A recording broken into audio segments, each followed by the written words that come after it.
Yeah, so you know what, actually, this is probably a pretty good time to start since it is 1 o'clock. And I just want to be respectful of everybody's time because we're only here for an hour. So we got 1 hour and we got a lot that we want to cram into this. So hi, everyone. I'm John Moore, and along with Pamela Mertz, who you've already heard from today, we're going to be doing a webinar on job interview skills.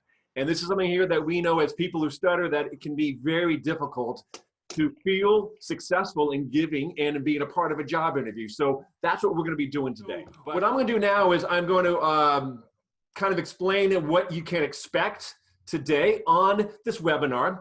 And right now, you know that there are two hosts, myself as well as Pamela Mertz. We will be introducing ourselves a little bit later. Something else that I want you to know is that this is put on by the National Stuttering Association. The National Stuttering Association, also known as the NSA, is a nonprofit organization dedicated to bringing hope and empowerment to adults and children who stutter, their families, professionals, and this is all done through support, education, advocacy, and research. And there's something that is very special that the National Stuttering Association has started in 2019. It is called We Stutter at Work. It is a program that is out there to help people who stutter achieve career success. And if you have an opportunity, go to westutter.org/career success. And you're going to learn all about the tools that have been made available to you, from mock online job interviews to webinars such as this, to one-day conferences, as well as to some employer education tools that are designed to hopefully reduce the stigma of stuttering in the workplace. So our agenda today is pretty simple. We got some welcoming going on right now. I'm going to be explaining the objectives. Pam's going to introduce herself and tell a little interview story. I will introduce myself, also tell an interview story. And then we're going to be, the main crux of this 1 hour we spend together is going to be sharing 6 key job interview tips. And then we'll have time at the end for you to ask us questions on there. So let's go to the objectives. Objective number 1 is, this is all about trying to build your confidence. We know that job interviews are difficult for anybody. For us who stutter, it can be even more difficult. So we want to be able to give you some tips and some advice on how you can build your confidence. Second thing, we're going to teach you how that you can learn how to identify your strengths, and better than that, how to sell your strengths in the job interview. Because ultimately, that's what you're doing in the job interview, selling yourself. And third, we want to increase your comfort level in disclosing your stutter during the job interview and job search process. Disclosing your stutter, you know, some people are comfortable doing it, some people are not comfortable doing it. Today, we're going to be talking about those aspects. Now, I am going to give you a warning. Pam and I come at this from different perspectives. Pam has some things that Pam say work for Pam, some things that I'm going to say work for me. Every person who stutters is different. Some things that work for me might not work for Pam, and they might not work for you. So just keep that in mind as we talk about all of these things that are going on with this webinar. So right now, I am going to turn it over to Pam, and she is going to introduce herself. Thank you, John. And I'm really happy that you shared that we do have some different perspectives, and that is so okay when we're talking about something like job interview skills. And I just want to preface with, Right. We're not here to provide advice. We're here to just share and offer some tips and some strategies that may have worked for us, as John said, and may work for you. But to just officially introduce myself, because I do not know a lot of people here, and it's exciting to see so far that there's 46 people here. So welcome again. My name is Pam Mertz. I'm a person who stutters. I've been actively involved with the stuttering community for about 12 years now, and I'm fortunate to have a seat on the board of directors of the National Stuttering Association. So I certainly can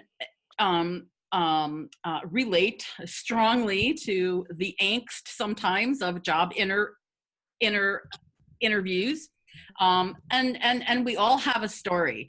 So John and I talked about how are we going to intro this, and so we thought, well, logically, the best thing would be for us to both share a little story. So the most compelling job interview experience that comes to mind for me was something that I did about 12 years ago. Shortly after being fired from a job for stuttering, I had to get back out there and get back on the horse and figure out how I was going to do things. And I first dabbled into disclosing stuttering during an interview. And one of the things that I really wanted to do during this particular interview was make myself stand out. So when I came to the interview, I had a portfolio, I had a notebook, I was going to take some notes, and I had some questions that I had jotted down to be sure that I asked the interviewer. And underneath my portfolio, I had this, the Dr. Seuss book, Oh, the Places You'll Go. But I had it just like almost fully covered up, so that the interviewer kept like, there was two interviews. He kept like glancing over, like, what is that? What, why does she have that? And halfway through the interview, I pulled it out a little bit more so that it was like evident. And at one point, the interviewer could not stand it anymore and wanted to know, why do you have that book with you? You know, what's that all about? And I said, oh, it's Oh, the Places You'll Go. Haven't you ever heard of it? And Charles was like, of course I've heard of it. Why the heck do you have this with you at a job interview? And I said, because I really want to illustrate where we can go if we are just our true authentic selves, and if we bring our human to work. So guess what happened? They asked me to read the entire book at the end of the interview. So that's how I ended that interview. I read the book, Oh, the Places You'll Go. I stuttered quite a bit, because I do when I'm reading, because you cannot change the words when you're reading. And what kept going through my head was, oh my God, I'm doomed. They're gonna think I am a crazy person, or they'll think I'm pretty cool because I was so confident. And they did. And they invited me back and they offered me the job. So that's my job interview story that I thought I would share. John? As Pam said, we all have our own job interview stories. So my job interview story is, oh, by the way, I'm John Moore. I am a person who stutters. As time has gone on, I've learned to kind of control the stutter monster to some extent, but not to the full extent that I would love to. And I'm also a chapter leader here in Greenville, Spartanburg, as well as a RCC, regional chapter coordinator with the National Stuttering Association. So many years ago, I was a marketing manager at Starbucks Coffee. And I had been there for 8 years, and it was time for me to go. I didn't feel as though I was learning anything new. So a job opportunity opened up in Austin, Texas as the National Director of Marketing for Whole Foods Market. On paper, my resume looked awesome. Of course they're going to call me. You know, I knew it was going to happen. So I get a call, and I have it all set up for me to have a job interview on the phone with the VP of Marketing at Whole Foods. I was a little terrified. Because my stutter was pretty strong then. So what I did then was, I did a few things. I ended up getting a phone where I could be hands-free. I ended up make sure that I was at my condo. I put a mirror out on a table. I was dressed up in a suit and tie. I made sure that I was doing everything I could do to be as fluent as possible, or to be as understood as possible. Problem was, I stuttered all throughout the job interview. It was not very good. I even apologized at the end of it. However, I must have expressed something, because David Smith, who was the marketing VP, then said, John, we would love for you to come down to Austin, Texas and interview in person. Oh, I felt lucky. But here's the deal. I went to Austin, Texas, and it was a 12-person panel interview. And that, I didn't know what I was going to do. Of course I stuttered. I disclosed that I stuttered, but I didn't have to disclose because it was already out there. But here's the big thing, though. I brought my passion to me. I was not the most polished speaker, but I was the most passionate person they spoke to that day, and ended up getting the job. Now, flash 6 months later, someone who was on that panel sat me down and said, John, I have been meaning to tell you this for some time. When you did that job interview, everyone in that room, when you left, everyone looked around and said, we need some of that in our office. We need some of that on our team, and that being the passion. So my advice here is that you might not be the most polished speaker, but if you bring your passion and you bring your real self,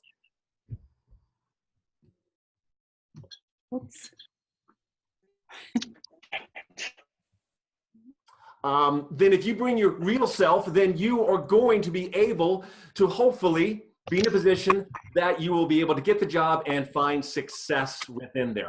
Not sure what that technical glitch was, but we seem to be back on track. So that's kind of my story. And now we're going to go into some 6 tips for job interviews. And we're going to start off with Pam, who's going to give the first tip. Yeah, so probably one of the very first things that comes to mind when we talk about job interviews is disclosure. Should we disclose? Should we talk about the fact that we stutter? And if so, where should we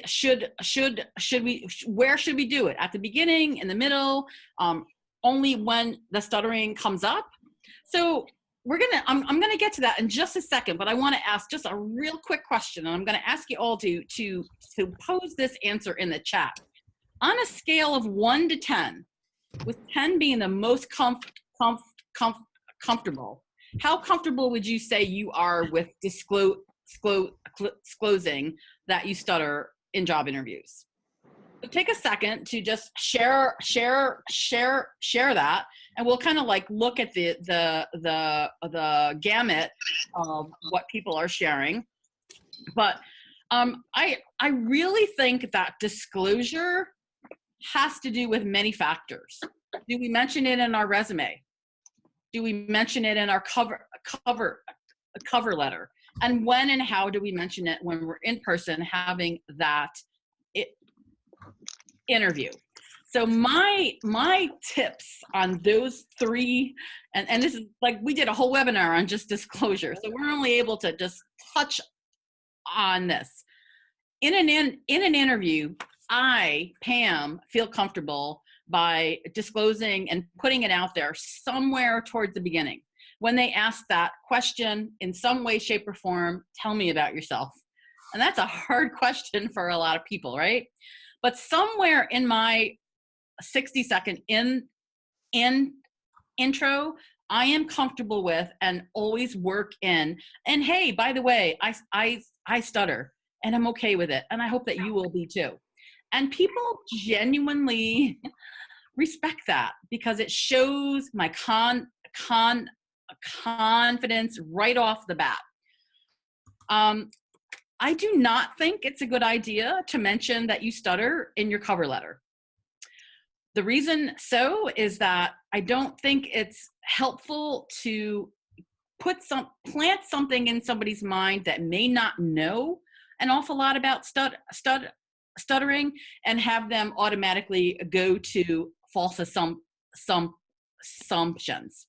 But on the other hand, on your resume, if you have some type of a leadership role in the stuttering community, go ahead and put that on your resume. Because first of all, they're probably going to ask about it. And secondly, it gives you that opportunity to disclose in kind of an indirect way and share the leadership skills that you've developed around that.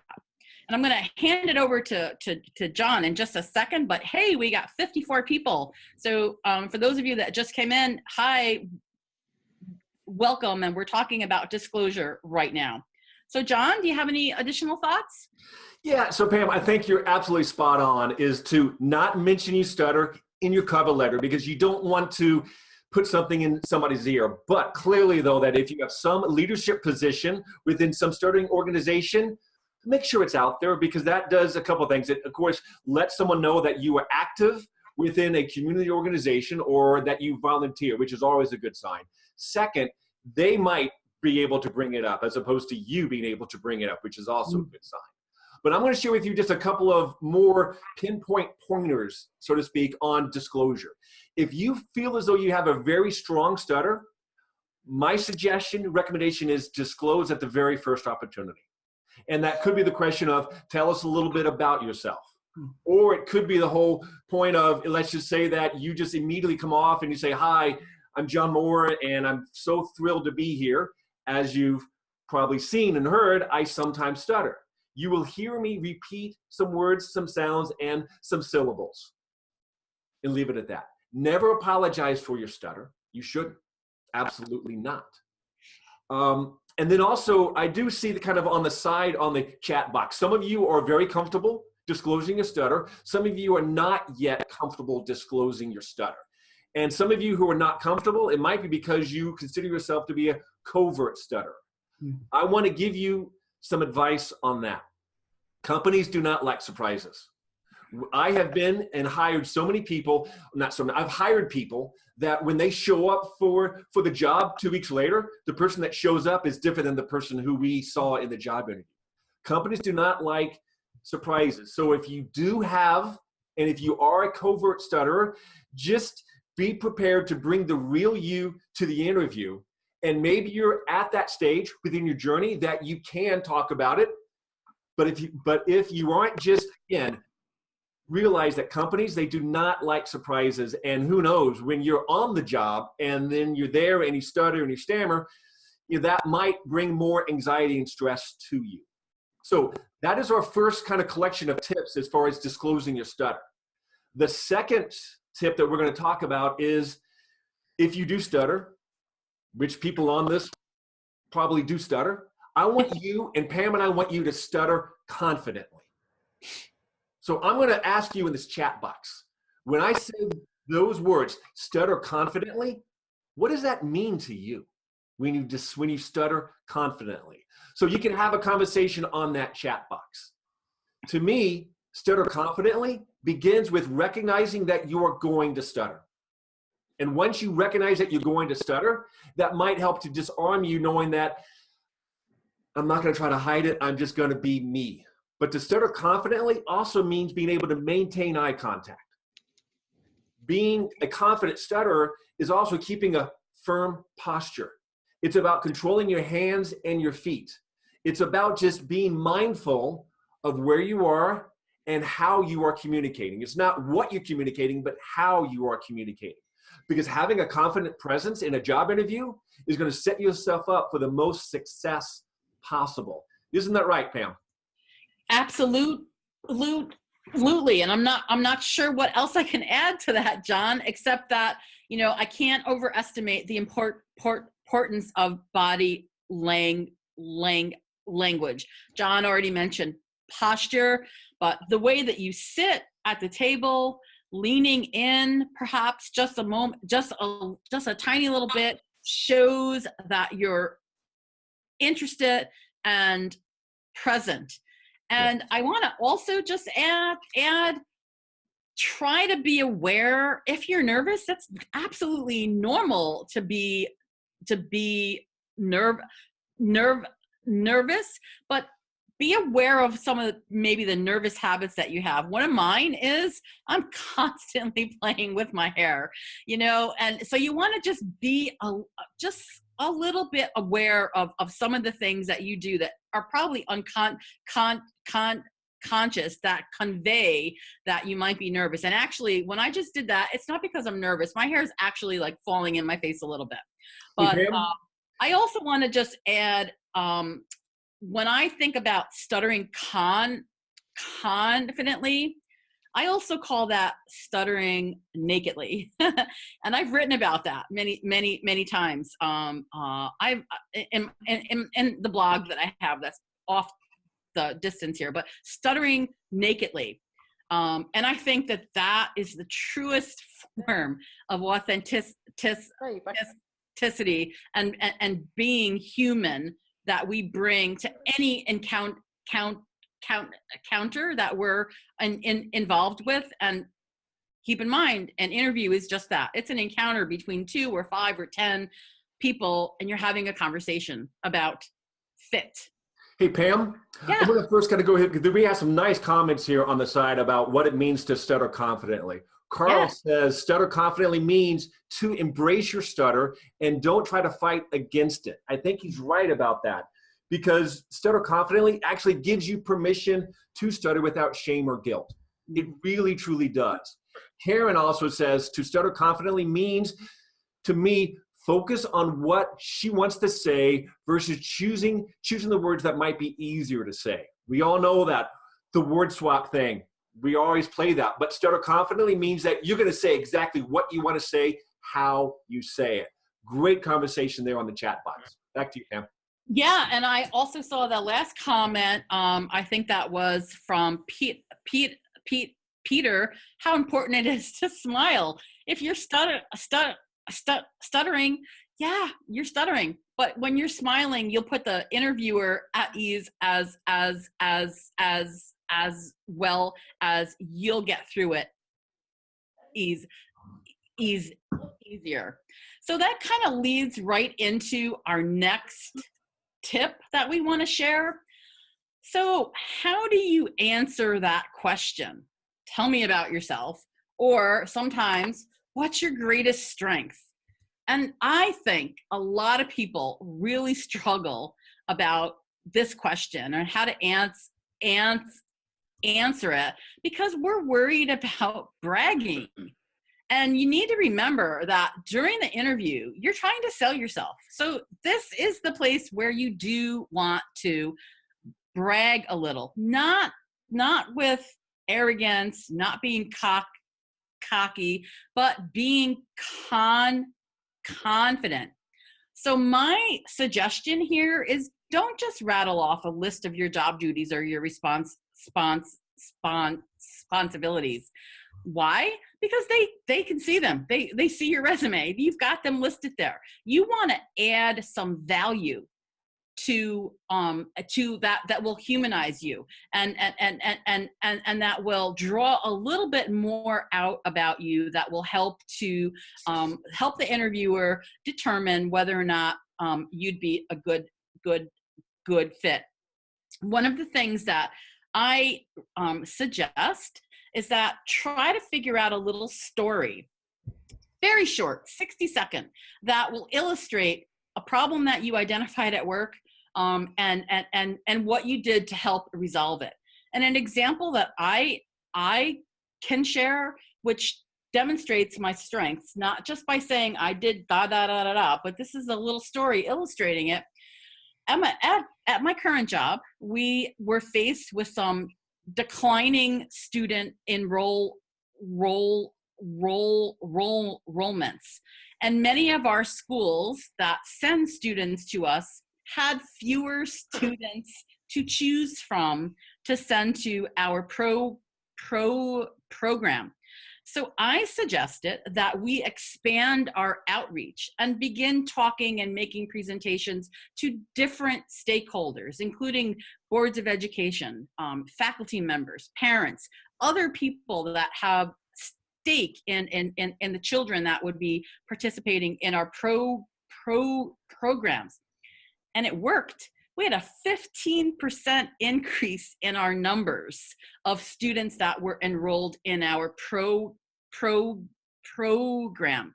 So that just didn't list a strength. It showed how I recognized a problem, went after it, and created some value to the organization. I really think that's a good strategy for all of us to have. What do you think, John?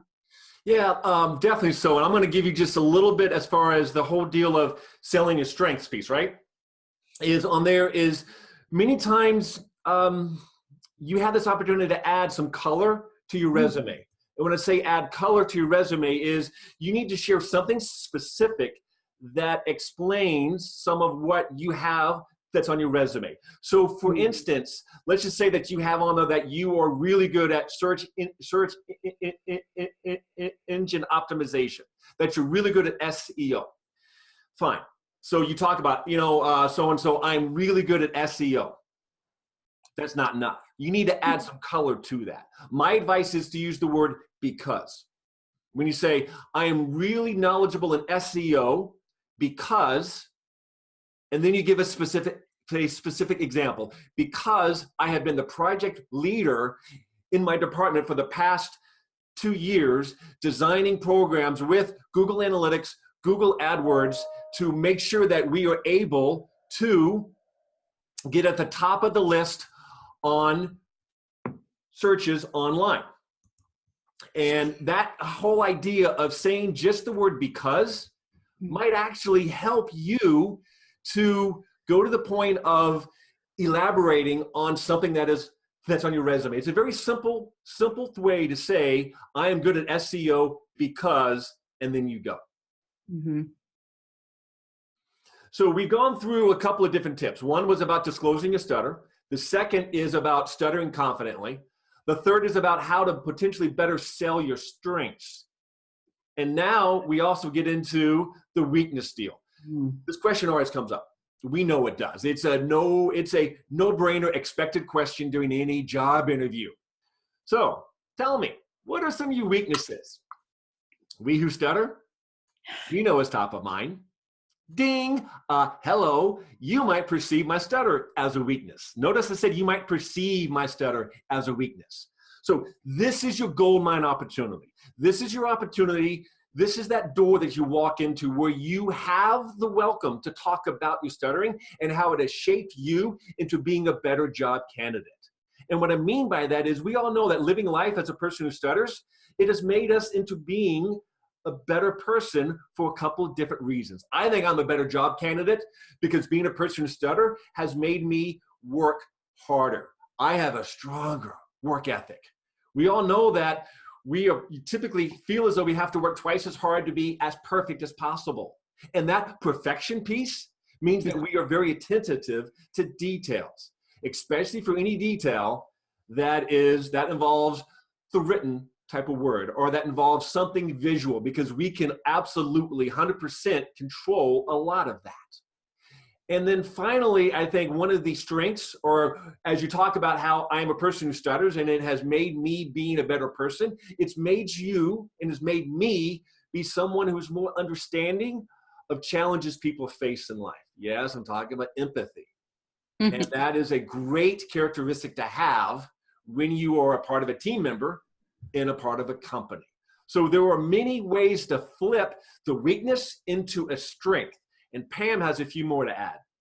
Yeah, I'd also just like to add that, John already kind of said it, and I'll just say it maybe in a different way.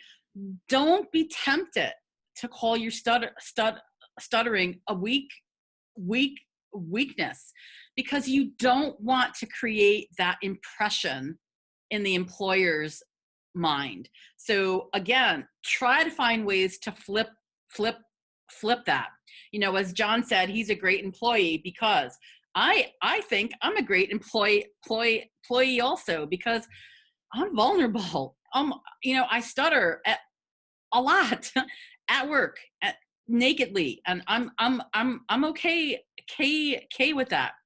But what happens, and I have always been a believer of this, I think that people secretly really want to be vulnerable and open with other people. And I think people secretly wish that they could be as vulnerable as we are by default.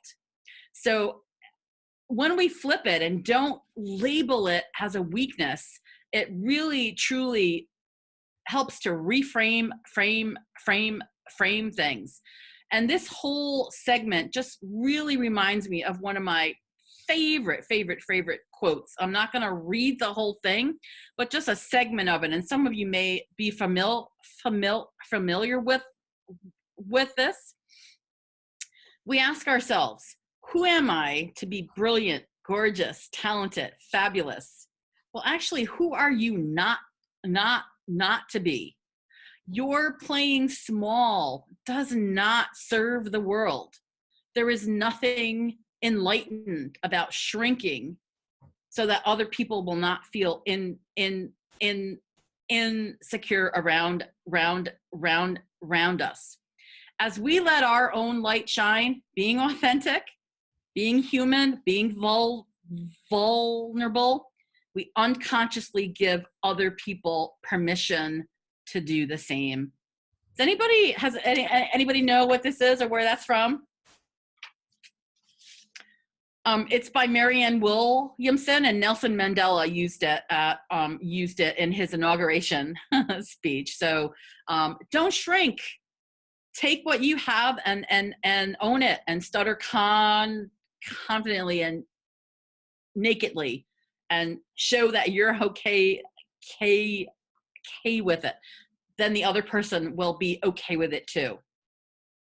So we're at the halfway point, and up next, we're going to talk about managing stress and anxiety during the job interview, because gosh, we all know that it is just a nerve-wracking situation. Studies show that job interviews are the most stressful speaking situation for anybody, but particularly for people who stutter.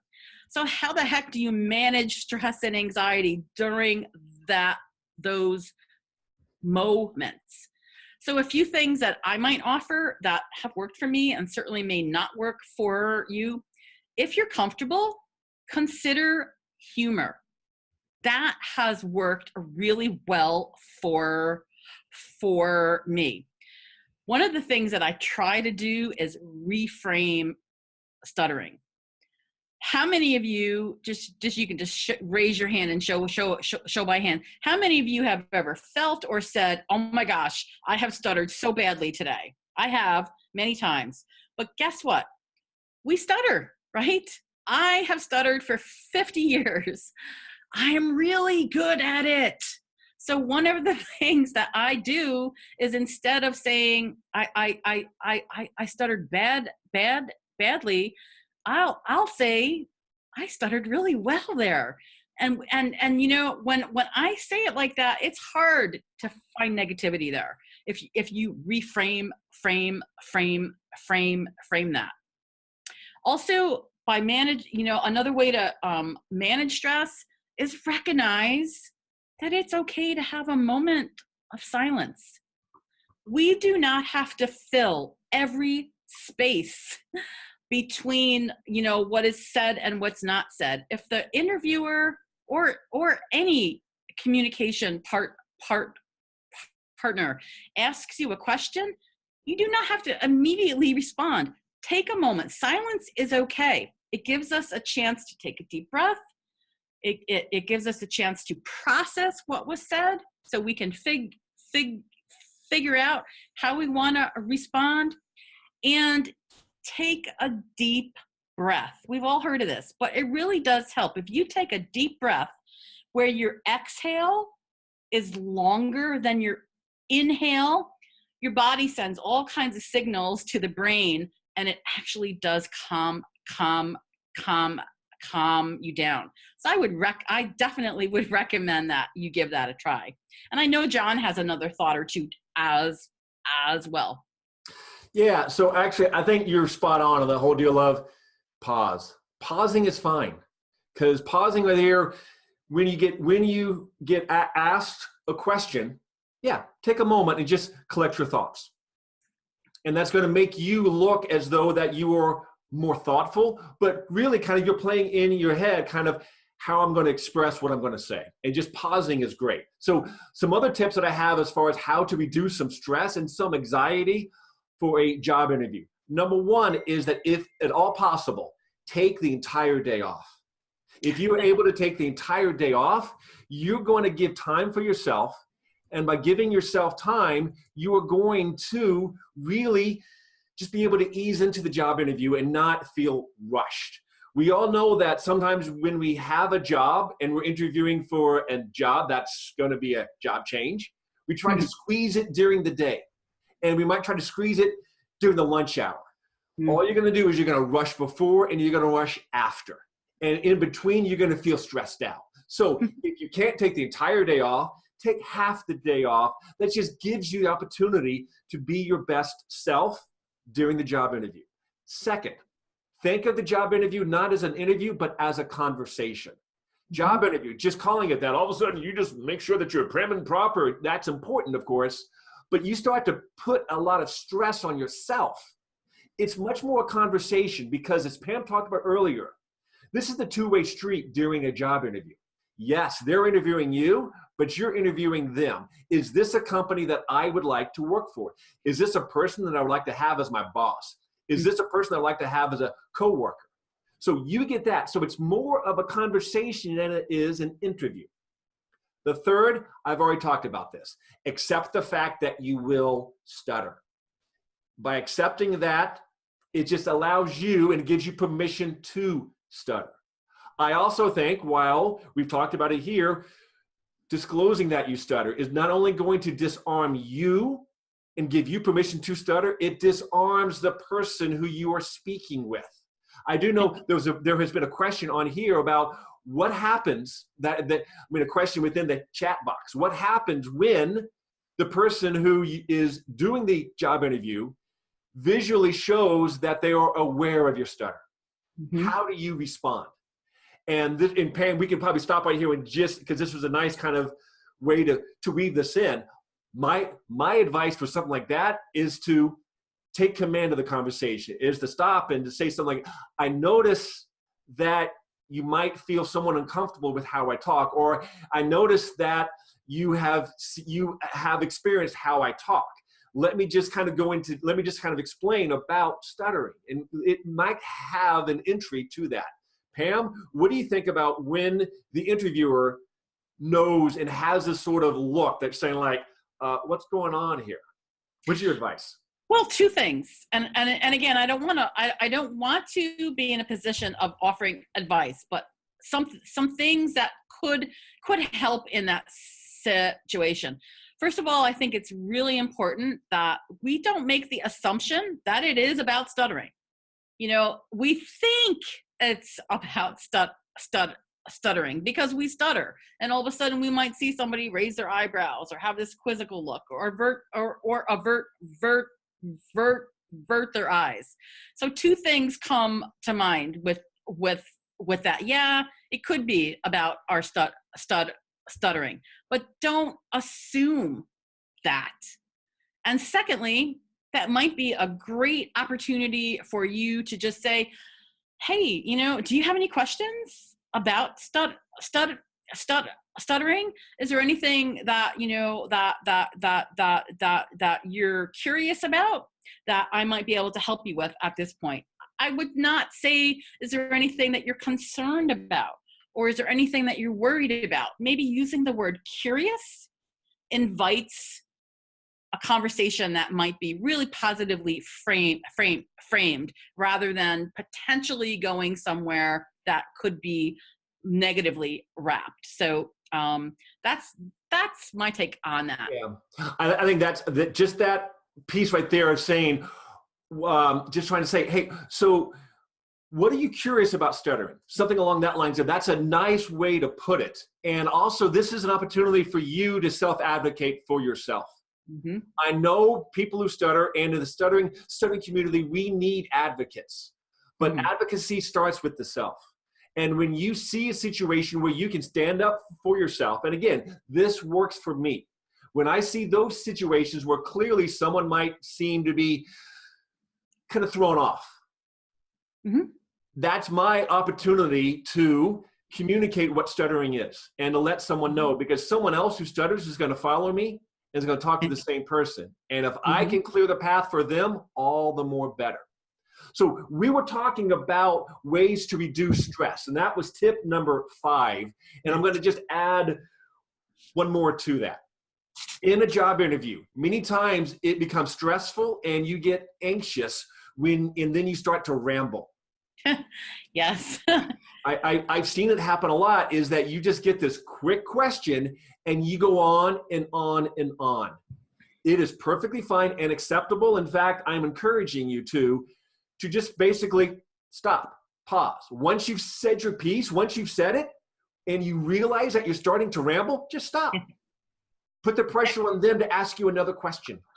And that's going to hopefully say, oh boy, I almost got off the rails there, but I stopped. I paused. Now I have a new question to go with. And that goes back to the piece where we talked about silence a little bit. It's okay. It's okay to have that moment of silence rather than run that risk of talking on and on and on and finding that you didn't really say anything. Yeah. Okay. So now what we've got is we've got one final tip, and then we're going to go into some of your questions. And this final tip is all about redefining what it means to have excellent communication skills. We've seen almost every job description. Every job description says must possess excellent communication skills. Sometimes that scares us for applying for a certain job because we feel as though we don't have good enough communication skills.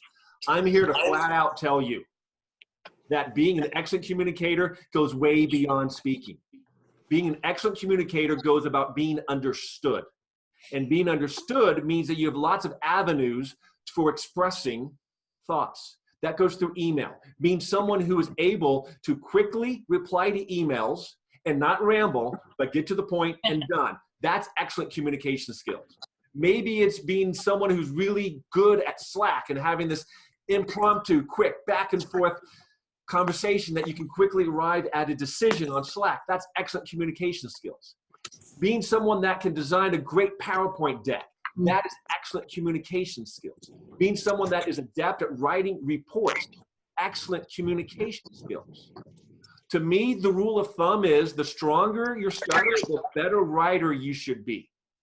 Because that's just going to help to make you feel as though you can, in a way, overcompensate for something that might be perceived as something that you need to compensate for.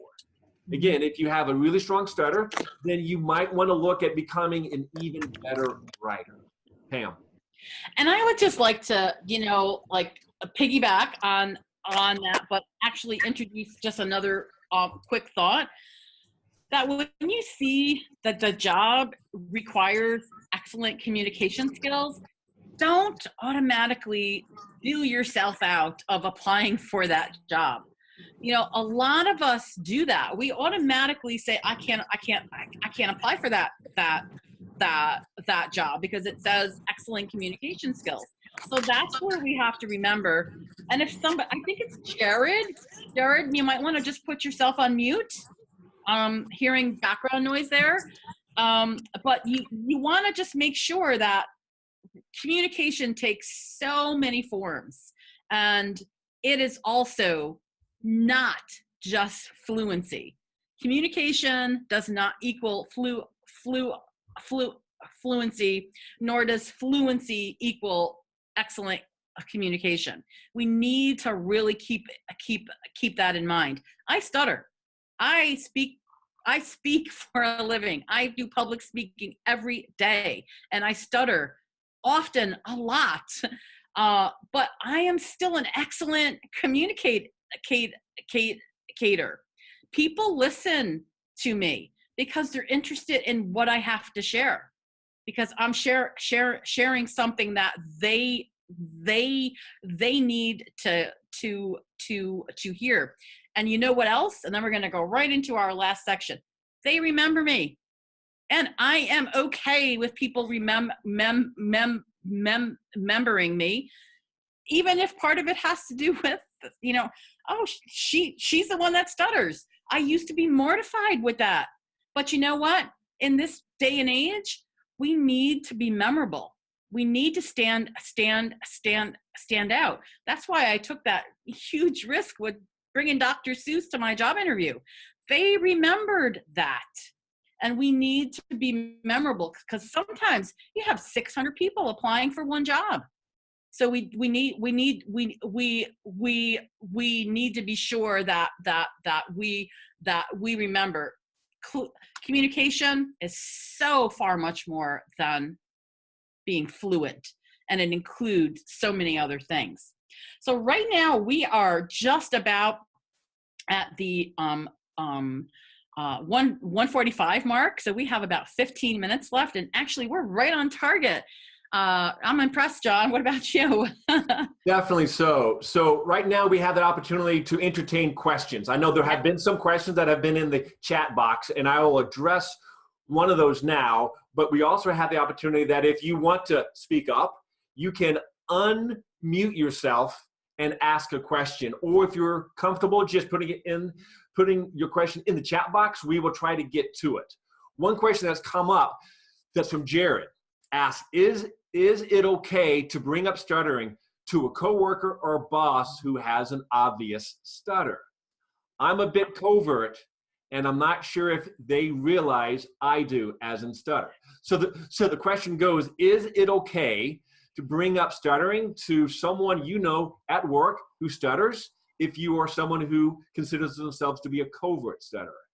Pam, I will let you go with that since you gotta have experience with being more of a covert stutterer. So, I have had experience with this in the past, and it's a fine line. I think it's really, you have to be cautious that you're not outing somebody that does not want to be outed. So even though it may be very, very, very, very obvious to you that a coworker or a boss or somebody else in the workplace stutters, and you want to be able to go like, I do too, and hey, let's have a club, and but maybe they don't want to go there. I've gone up to somebody and said, hey, yeah, I noticed that you stutter too, and they're like, what are you talking about? No, I don't. And it was very obvious to me because we may have stuttering radar, and I can hear and I can tell when somebody else shares this experience with me. But I'm cautious now about possibly outing somebody that does not want to be outed. But again, it all has to do with your comfort level. Go for it if you think it might help that person and help you, but also use caution. Yeah, I will kind of throw it out there. Actually, about a year ago, I was spending time at a company, and we were there at a co-working space. And there were lots of different people there and such. And someone said, hey, John, this guy stutters. John, this guy stutters. You should go talk to him. And it was kind of interesting because, of course, we all know how tough it is to talk to a fellow person who stutters in the wild and all that. But ultimately, it's a good conversation to have. And I do think it can be challenging to out someone, yes. But I do think that if you have a conversation, and let's just say that you have a cup of coffee there with the person, and you open up and talk about, man, I find it sometimes challenging here because of my stutter, and it's something difficult. But you know what? I'm trying to feel comfortable with that.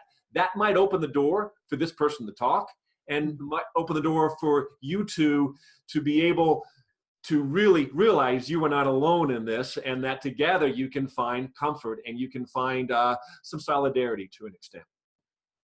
And it just brings to mind real quick. This reminds me, a couple years ago, my brother brought up to me, and we've never really talked about stuttering because it's sometimes very uncomfortable for even the people closest in your life to talk about, right? But I remember one time my brother said to me, geez, we got this new guy working in the warehouse, and wow, he really stutters, and it's sometimes hard to understand. And I feel like he's not really like feeling like he's included and belonging. And he said, what do you think, Pam? Like, could you send me some literature and some brochures and stuff that I could just leave around in in the break room or the coffee room for him? And I'm like, I don't know. I'm not sure if that's the right approach. I know he was definitely trying to be supportive, but in the end, I suggested against that because, again, how I can imagine how I would feel if that was to happen to me. Like, I don't want to have people create assumptions about me, without me. Don't have a conversation about me without me. So again, I think, opening lines of communication is really important, but just make sure that that it's an okay situation for both parties to have. There is a question here that did come in from Aaliyah Summers, who asked, from not from Aaliyah, but from Anissa, who asked, does stuttering influence what kinds of jobs you apply for? Like, do you consciously apply for positions that require less speaking? I think we are prone to do that, but I'm going to also caution you on not being prone to do that. There's something called the why try effect. Why try to be a tour guide at a museum? You might be extremely knowledgeable about art, about natural history, and you convince yourself that why try to become a tour guide despite the fact of me having expert skills?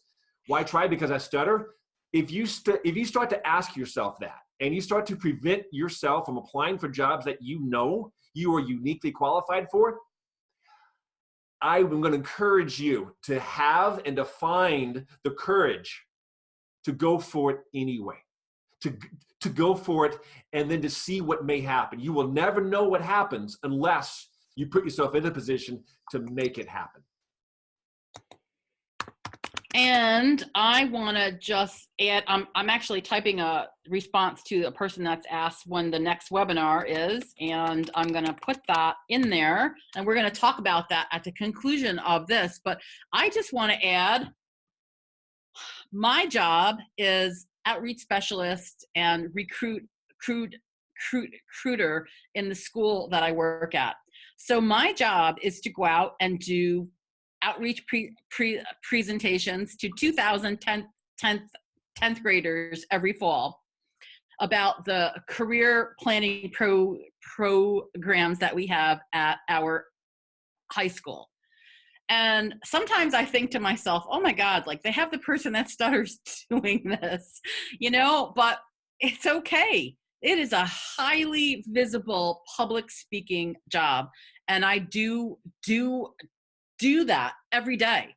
And then in January, February, and March, I have people that are interested in our programs come through for tours and visits. So I lead tours, and I am on the spot, talking up our programs and taking questions on the fly. So I just share that because it seems like kind of a good example. Like this would have been 15 years ago, the kind of job that I would have ran away from, thinking that there's no way that a person who stutters can do this or should be the one to do that. How's that going to look to 15-year-olds to have the lady that's talking to them about their career options for high school and beyond? What's that going to be like for her to be like, she can't even talk? But you know, they don't care because I'm giving them something that they need. And going back to the whole stuttering confidently piece, those kids appreciate an adult being completely genuine and open with them because it invites them to feel a little more comfortable to share their thing, because we all have something, right, that we feel like we have to cover or that we're a little embarrassed about. So yeah, don't pigeonhole yourself into the jobs that you think that you can do. You know, ask yourself, what jobs would I like to do, and take it from that approach. Yeah.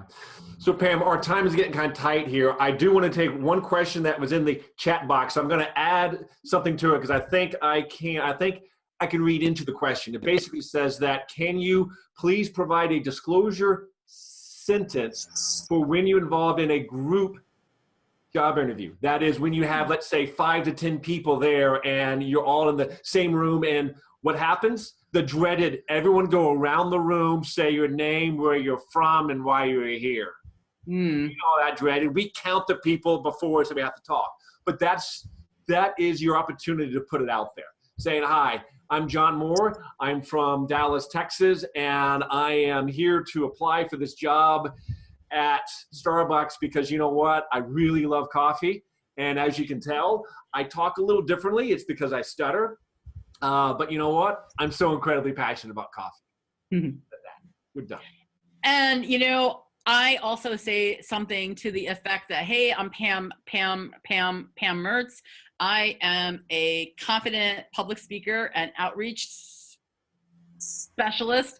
I can do this, and this. And hey, by the way, cool fact about me, I stutter. And I'm okay with it. And I hope that you are too. And 99.9% of the time, they are okay with that because they see that I am. So yeah. I don't know if that's necessarily a disclaimer statement or a disclosure statement. It's more about I'm owning a part of me that is a part of me. I can't wish it away anymore. It's not going away. So we have to figure out how to make it work for us. Awesome. Hey, Pam, I'm going to, while we got just a little bit of time left, I do want to make sure that people know about our next webinar, which is happening March 19th. That's a Tuesday, the same time, 1 p.m. Eastern. This is all about some workplace accommodations. And in this time, you're going to learn about the rights of employees who stutter under Title I of the Americans with Disabilities Act.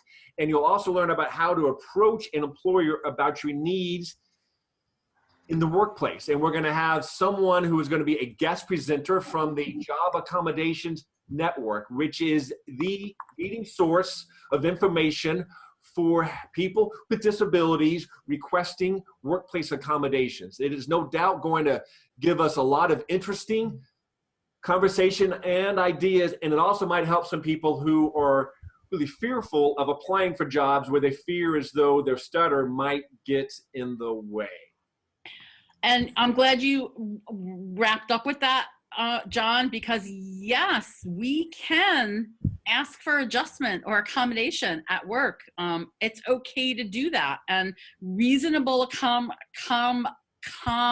accommodations, we're legally entitled to that. So the webinar is going to give us some tips on how to do it and who to ask. So again, we just want to thank you all for being here today. Be sure to visit our site to look up the information about that next webinar. And just in general, be sure to check us out. Our workplace efforts, We Stutter at Work, at westutter.org/career success. We have a lot of information that's available to anybody that stutters who wants to bring more awareness to the workplace and help employers understand stuttering so that we can create more positive outcomes for all of us in the workplace, not just the people who stutter at work, but for the people that work with us. So thank you all again for being here. This was great. And let's just do one final thing here. I know that we asked you all to please mute yourself. Now I'm going to ask you to unmute yourself. So go on the bottom of your screen, click on it to really make sure that you are unmuted. And basically, we want to say thank you. And we want to wish you all the best in you finding the greatest job possible. And so if you could just basically, people just say hello as kind of a way to say goodbye. So please. Pam and John, thank you. Hello. Thank you. Thank you. Thank you. Thank you. Thanks a lot.